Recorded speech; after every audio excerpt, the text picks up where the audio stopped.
안녕하세요. 저는 인천에 사는 30대 후반의 남자입니다. 제가 오늘 들려드릴 이야기는 파혼한 이야기예요. 만약 단순한 성격 차이로 결혼을 물렀다면 사연을 올리지 않았겠지만 중간에 예비 장모님이 껴서 사기 아닌 사기 행각을 벌이는 바람에 파혼을 한 사례인지라 사연을 올려봅니다. 저는 현재 6급 공무원이에요. 사실 20대 후반에는 알아주는 대기업에 들어갔었는데 회사에서 잘 나가시던 부장님이 구조조정 한 방에 옷을 벗는 걸 보고 퇴직한 후 30대 초반에 7급 공무원에 합격해 현재까지 근무 중이랍니다. 30대 초반에 공무원이 되어 근무하던 저는 걱정이 없었어요. 월급은 다소 세지 않지만 안정적인 급여와 연금 덕분에 인생 계획이 짜여있기 때문이었죠. 그런 상황에서 제게 결핍이 있는 것은 다름 아닌 결혼이었답니다.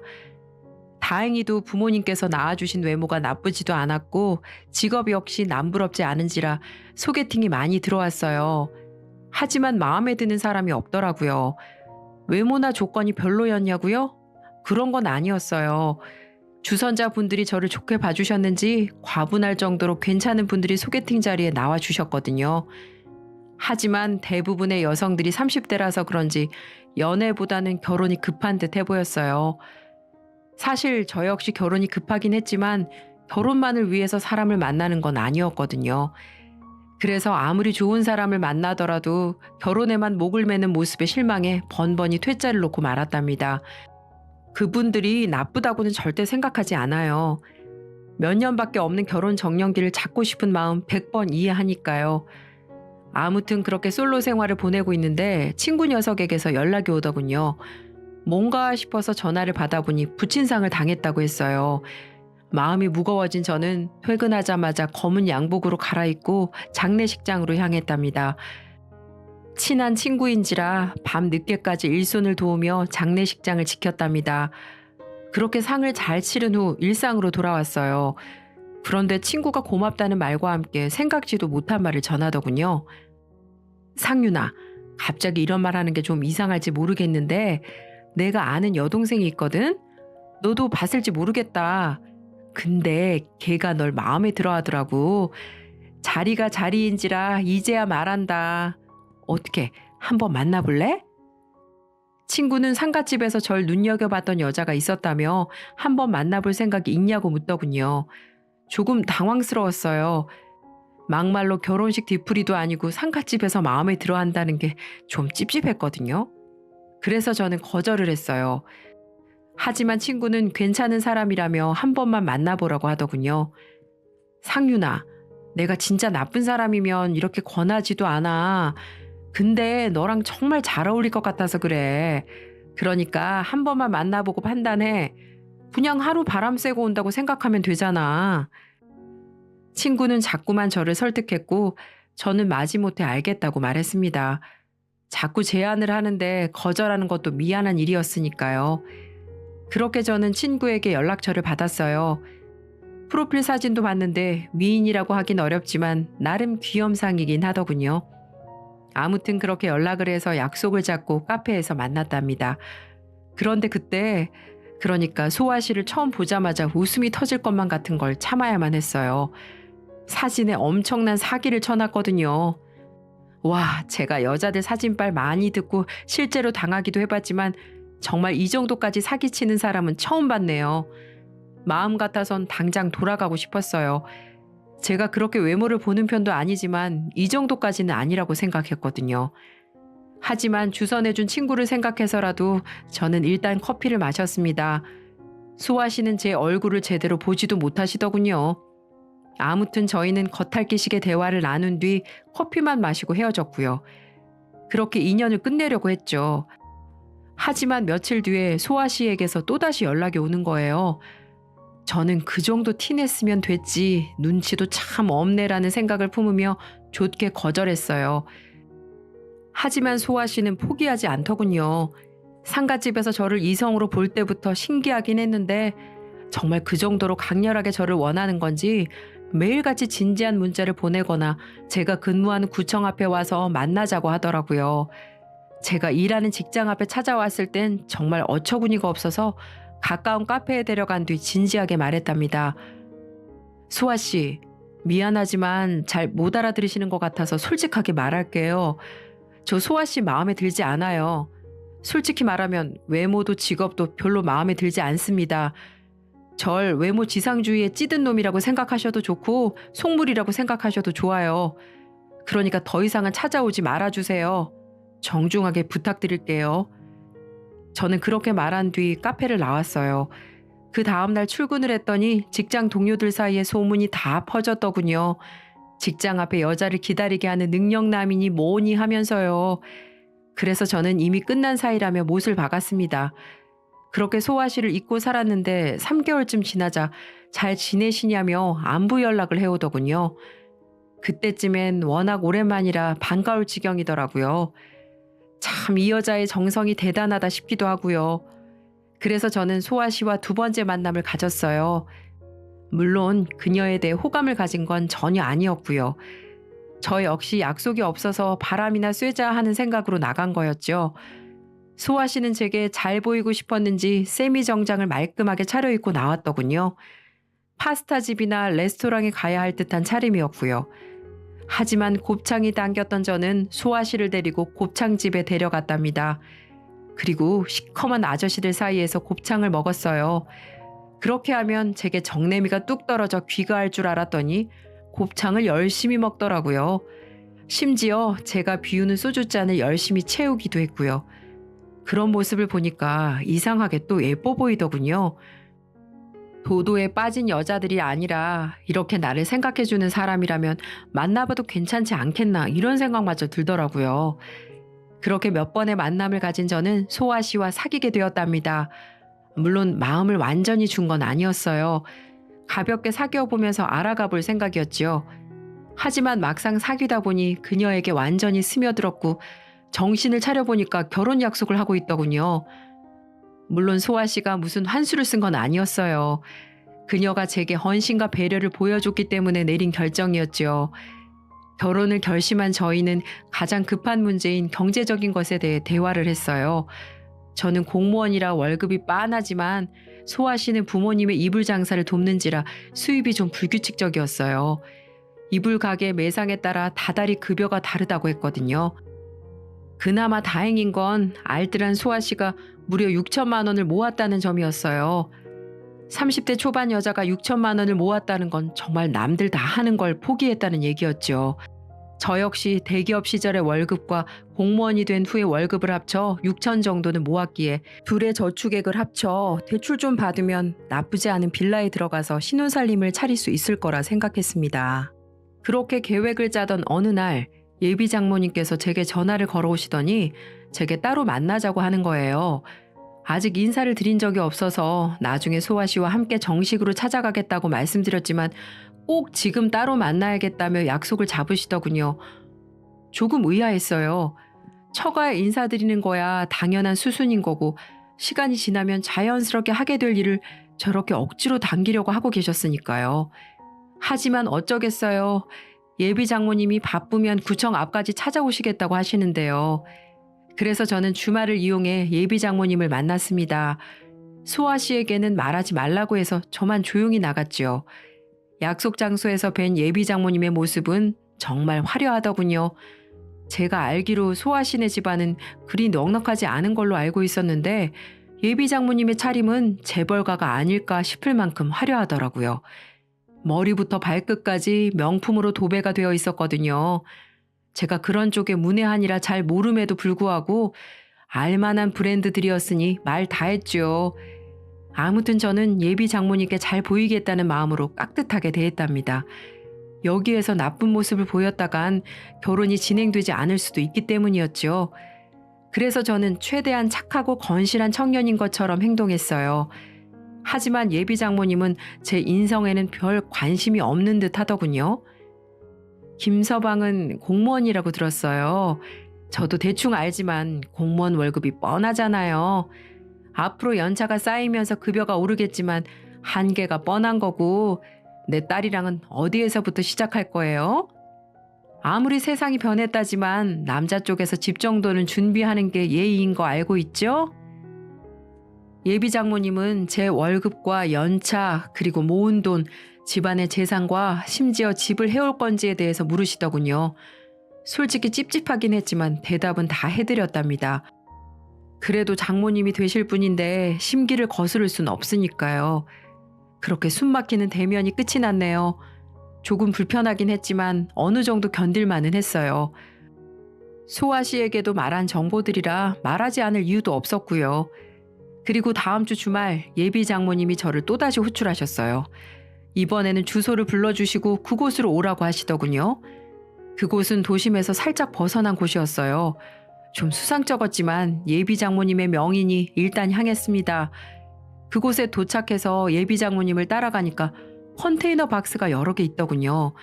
여기가 어디냐고 여쭤보니 해외에서 수입한 이불들을 보관해 놓은 장소라고 하더군요. 실제로 예비 장모님은 컨테이너를 하나하나 여시면서 제게 이불들을 보여주시는 거예요. 꽤 큰 규모라 다 팔면 돈이 되겠더라고요. 문제는 그걸 몇 번이고 강조하는 예비 장모님의 태도였어요. 예비 장모님은 이 이불들을 다 팔면 얼마가 남네, 그걸 재투자해서 팔면 또 얼마가 되네 등의 말을 하면서 재력을 뽐내시는 겁니다. 저는 예 하면서 예비 장모님에게 질질 끌려다녔죠. 그렇게 무려 2시간을 끌려다닌 후에야 장모님은 저를 사무실 용도로 개조된 컨테이너로 데려가시더군요. 그리고 믹스커피 한 잔을 타주시며 대뜸 말씀하시더군요.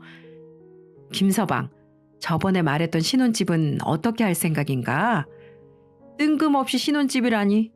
당황스럽긴 했지만 저는 저번에 대답했던 것처럼 말해주었죠. 저번에도 말씀드렸다시피 저와 소아 씨가 가진 돈을 합쳐서 작게 시작할 생각입니다.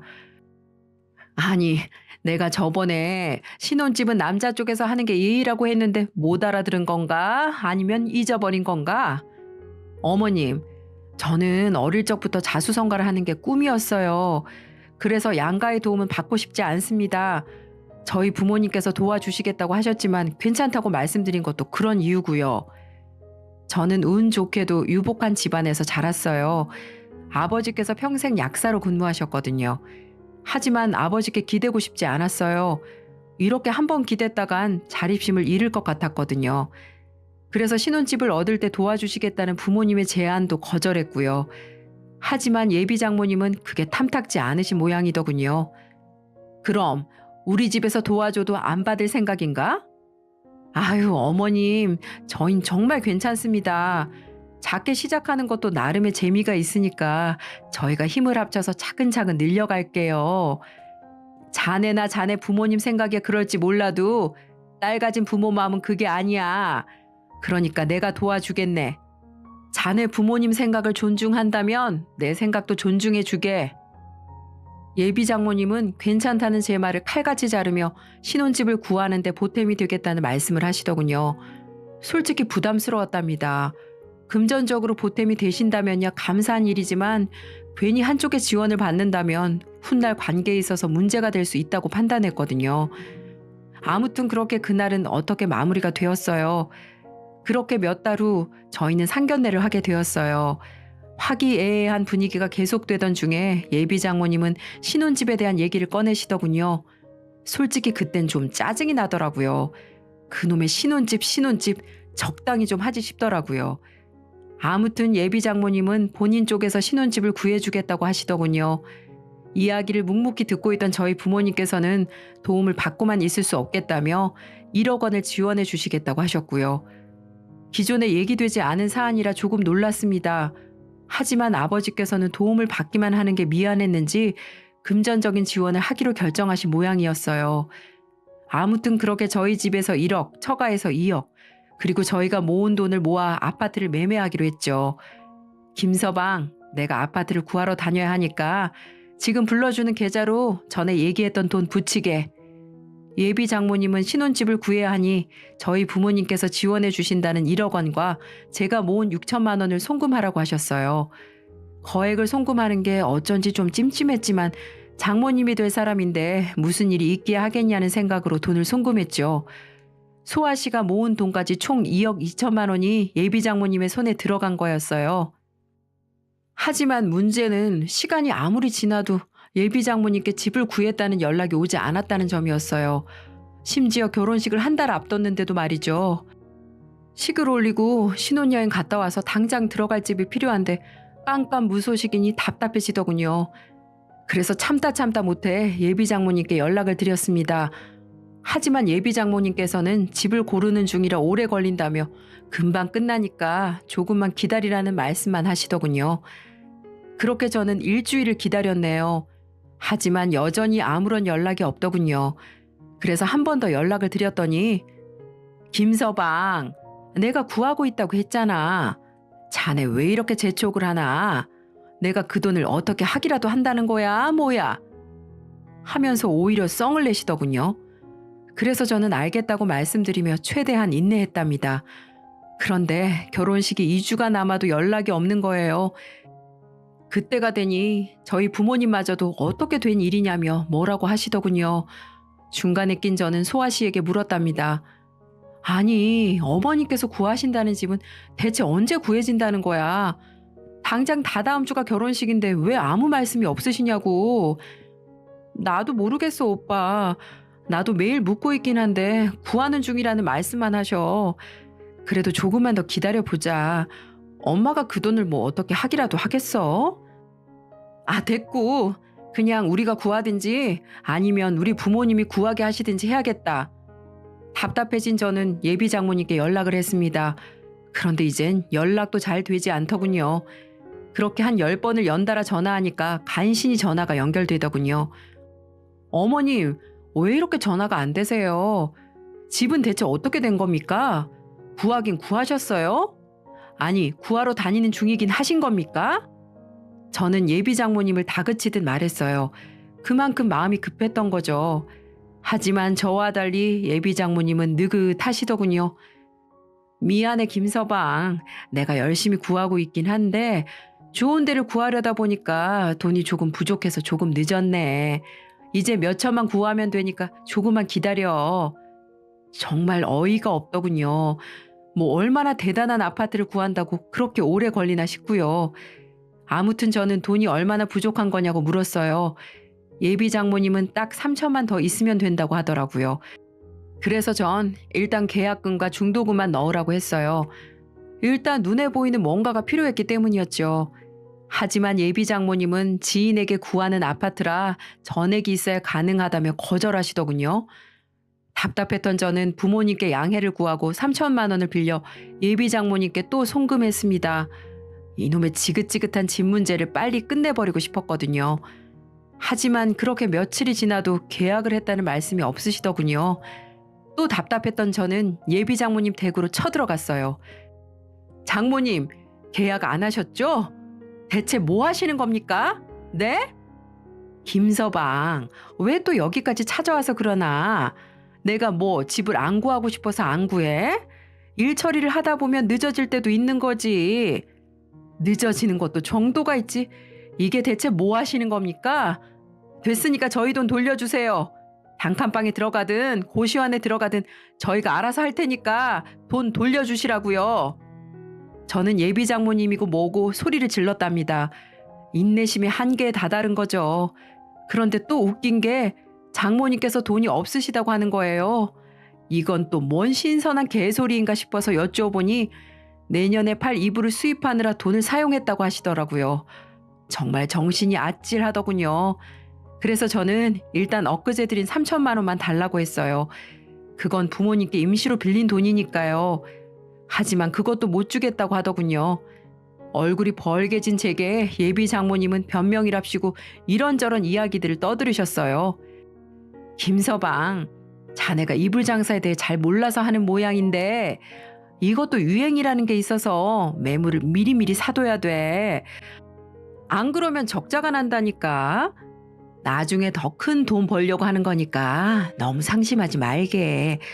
내가 뭐 자네랑 자네 집안 돈을 떼먹게 하겠어? 예비 장모님은 이렇게 말씀하시며 어쩔 수 없다는 듯이 말하더군요. 그리고는 일단 결혼식부터 올리고 월세방에 임시로 살고 있으면 이불을 팔아 지금 구할 수 있는 집보다 더 좋은 집을 마련해 주겠다고 하시더라고요. 어처구니가 없던 저는 예비 장모님께 여쭤봤습니다. 어머님, 집을 구하려고 하긴 하셨어요? 그럼 당연하지. 내가 좋은 집 구하려고 얼마나 바쁘게 뛰어다녔는데.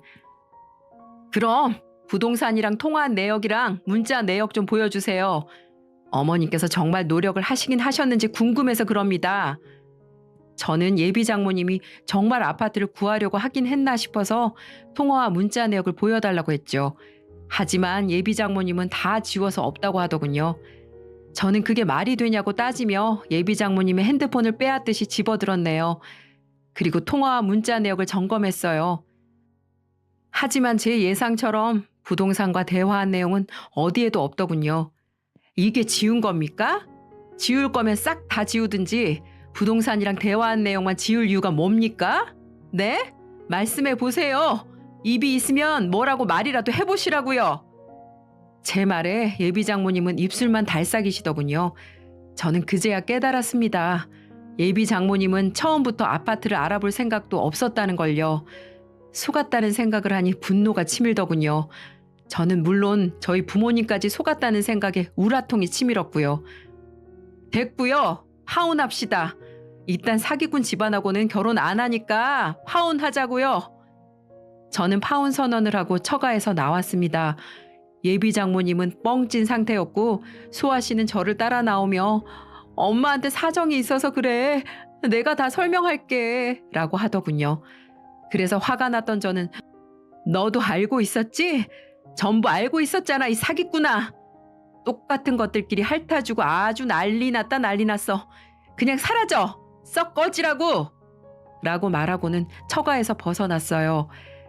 이 사실을 안 저희 부모님도 가만히 있지 않았습니다.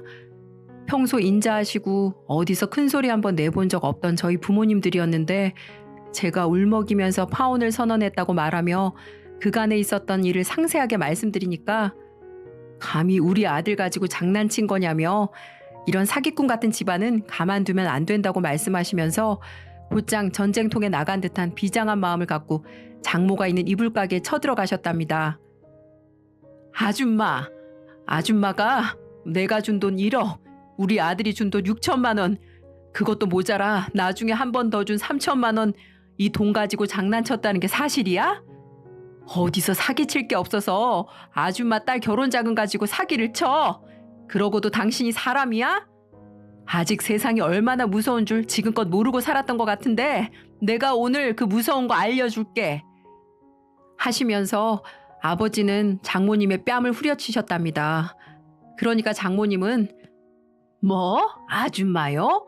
예비 사돈 될 사람한테 아줌마? 그게 무슨 말버릇이에요? 듣기에는 교양이고 성품 좋으시다고 들었는데 말하는 꼬락서니 보니까 다 거짓말이었네. 어쩐지 생긴 것도 어디 시장에서 고기나 썰 줄 아는 백정 노인네처럼 생겨갖고서는 감히 누구한테 아줌마래. 그리고 내 뺨을 때렸다 이거지? 뭐 나보고 세상 무서움을 알려준다고? 내가 그거 오늘 알려줘야겠네. 요즘 뺨 한 대 값이 얼만 줄 알아? 아무리 적게 받아도 200만 원이야. 그건 알긴 아냐고. 요즘 장사도 안 돼서 골치 아픈데 오늘 땡값 제대로 받아봐야겠네. 어디 돈 많으면 때려봐. 어디 때려보라니까. 왜? 땡값 물기 무서워? 왜 못 때리는데? 거봐, 때리지도 못할 거면서 말은. 이렇게 하면서 아버지를 살살 쪼개가며 비웃으며 놀리는 겁니다. 정말 어이가 없더군요.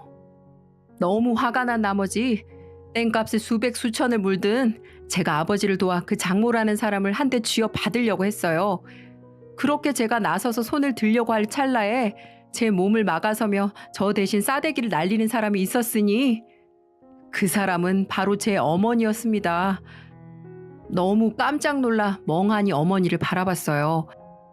어머니는 제가 지금껏 살아오면서 제게 웬만해서는 큰 소리 한 번 낸 적 없으셨고 화도 잘 내지 않는 분이셨는데 이런 모습을 보니 놀랍기 그지 없었어요. 얼마나 그 소리가 큰지 짝소리와 함께 장모는 뒤로 나가 떨어지더군요. 야, 너 가만히 듣고만 있으려고 하니까 안 되겠네. 2억 가까운 돈을 사기친 사람이 어디서 그런 개 뼈다귀 같은 소리를 하고 난리야. 너 딸 하나 보내준 게 고마워서 결혼시키고 좋은 집에서 살라고 돈 보내줬더니 감히 우리한테 사기를 쳐? 내가 안 되겠다. 내 남편, 내 아들 대신에 내가 너 가만 안 둬야겠어. 넌 첫째, 내 품속에서 30년을 키운 내 하나밖에 없는 아들에게 큰 상처를 줬고, 둘째, 감히 내 남편에게 고래고래 소리 지르고 적반하장식으로 나와? 그럼 셋째는 뭐겠어? 넌 그냥 내 손에 죽어줘야겠지? 일로 와! 하면서 그때부터 일방적으로 장모의 머리끄대기를 잡고 흔들기 시작하더라고요. 장모는 요리조리 피하면서 야, 이거 안 놔? 이거 안 놓을 거냐고? 너 경찰에 신고하기 전에 이거 제발 놓으라고! 그래, 신고해라, 신고해. 너 같은 여자는 내가 벌금이 얼마 나오든 간에 홍군형 내줄 테니까. 장모는 힘에 부치고 무서웠는지 버선발로 이불 가게를 나가 도망가더니 직접 경찰에 신고를 하더라고요. 그리고 얼마 후 경찰이 와서 우릴 현행범으로 잡아갔어요. 참 장모라는 그 여자 하나 때문에 아버지, 저, 어머니 다른 차도 아니고 경찰 백차를 타면서 경찰서 행위라니. 그렇게 해서 우리는 경찰서에서 조사를 받고 늦은 밤이나 돼서 귀가할 수가 있었네요. 그 후 어떻게 됐냐고요? 경찰서에 다녀온 뒤 아무리 생각해도 이건 그냥 넘어갈 일이 아닌 것 같아 장모를 사기죄로 고소하기로 했습니다. 다행히도 아버지 친구분이 변호사로 일하시는 분이 계셨는데 특수통 출신 검사 경력 18년에 달하는 친구분이셨거든요. 저와 함께 아버지는 그분에게 찾아가 그동안의 일을 소상히 말씀드렸고 그분은 이 사건은 큰 사건도 아니라면서 큰 걱정 말고 경찰서에 가서 사기죄로 고소부터 하라고 하더군요. 그래서 전 곧바로 경찰서에 가 고소를 하고 장모에게 보낸 입금 내역, 통화 내역, 문자 내역, 그리고 음성 녹음 내역 등을 제출했답니다. 그 이후 일은 일사천리로 진행이 되었어요. 역시 특수통 출신 변호사는 다르긴 다르더라고요. 그리고 2주 정도 지나고 경찰서에서 장모를 마주친 일이 생겼답니다. 자네 꼭 이렇게까지 해야 되나? 그래도 어쩌면은 내 사위 될 뻔한 사람인데 이건 너무 지나치지 않아? 내가 조금만 기다려주면 좋은 집 구해서 준다고 했잖아. 그걸 못 기다려주고 이 사달을 만들어? 이 나이에 경찰서나 다니고 있고 쪽팔려서 못 살겠네. 저기 장모님, 아니 아줌마, 아직도 정신을 못 차렸어요. 소아한테 미안하지도 그리고 소아가 불쌍하지도 않으세요? 소아가 무슨 죄예요? 그 사람은 부모 잘못 만난 죄밖에 없어요. 지금 얼마나 상처받고 힘들어하는지 딸 생각은 안 하시냐고요. 내가 정말 결혼은 웬만하면 하려고 했는데 당신 같은 딸 낳을까 봐 결혼 못 하겠네요. 그리고 얘기 들으셨는지 모르겠는데 곧 이 사건 검찰로 넘어가는 거 아시죠? 그 전에 저한테 사기쳐서 가져간 돈 주지 않으면 돈은 돈대로 어떻게든 받고 콩밥은 콩밥대로 먹여줄 거니까 그런 줄 아세요? 아시겠어요? 라고 말하며 그 자리를 벗어났네요. 그리고 얼마 후 장모는 정말 감옥에 갈 수 있다는 걸 실감했는지 저희 집으로 저녁에 찾아오더군요. 아무래도 그랬겠죠. 무슨 1,200도 아니고 2억이라는 큰 돈을 가지고 장난을 쳤으니 저와 합의하지 않으면 감옥에 갈 건 뻔했으니까요. 그러면서 내가 잘못했네. 전화로 사과를 하면 진정성이 통하지 않을 것 같아서 이렇게 직접 찾아왔어. 사실 그 돈으로 다른 데 투자를 좀 했는데 그게 일이 잘 풀리지 않아서 빨리 집을 구해주질 못했네. 물론 딸 신혼집 할 돈으로 투자를 했다는 것 자체가 참 말도 안 된 일이지만 주위에서 그곳에 투자만 하면 2배로 불려준다기에 그 말에 현혹돼서 그만. 정말 미안하네. 그리고 사부인 내외분께도 정말 죄송합니다. 세상 물정 잘 안다고 생각했는데 제가 정말 인생을 잘못 살았네요. 피해보신 돈은 내일 당장이라도 입금해 드릴 테니까 부디 너그럽게 용서해 주세요. 이 일 때문에 제 딸도 저랑 인연 끊겠다며 집을 아예 나가버렸어요. 전 딸에게도 씻을 수 없는 죄를 진 천하의 나쁜 년입니다. 그러니까 딸에게도 다시 한번 부모 노릇이라도 하게 용서를 해주십시오. 다시 한번 정말 죄송합니다. 이렇게 무릎이라도 꿇을게요. 라고 하며 오열을 하더군요. 그게 진심인지 아니면 연기인지는 모르겠지만 부모님은 용서해 줄 것도 뭐도 없다면서 내일 돈만 입금하면 고소를 취하해 주신다고 말씀하시고는 집으로 돌려보냈어요.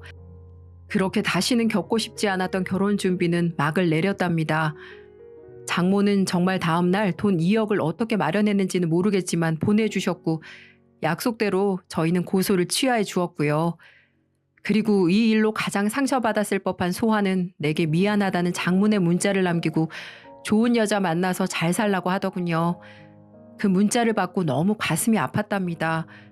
그래도 어쩌겠어요. 이미 엎질러진 물인데 그릇에 다시 담아둘 수는 없는 노릇 아니겠어요? 제 긴 사연은 여기까지입니다. 이번 일로 저는 참 많은 것을 배웠어요.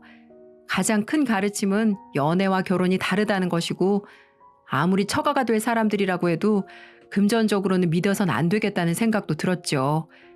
평생 철저하게 살아오신 저희 부모님도 조심하면서 살아야겠다며 놀란 가슴을 쓸어내리셨고요. 아무튼 저는 앞으로 여자를 만나게 된다면 신혼집을 구하는 것이든 아니면 결혼식장을 구하는 것이든 전적으로 제가 주도해서 하려고 합니다. 만약 상대측만 철석같이 믿었다간 이번 일처럼 파혼을 하게 될 수도 있으니까요. 이 사연 들으시는 여러분들께서도 예비 시댁이나 예비 처가라고 무조건 믿지만 마시고 따질 건 확실하게 따져가면서 결혼을 진행하시길 바랄게요. 만약 그렇지 않는다면 저처럼 어처구니 없는 일을 겪으실 수도 있을 테니까요. 그럼 제 이야기는 여기서 마치겠습니다. 짧지 않은 사연에 이렇게 함께 해주셔서 정말 감사합니다.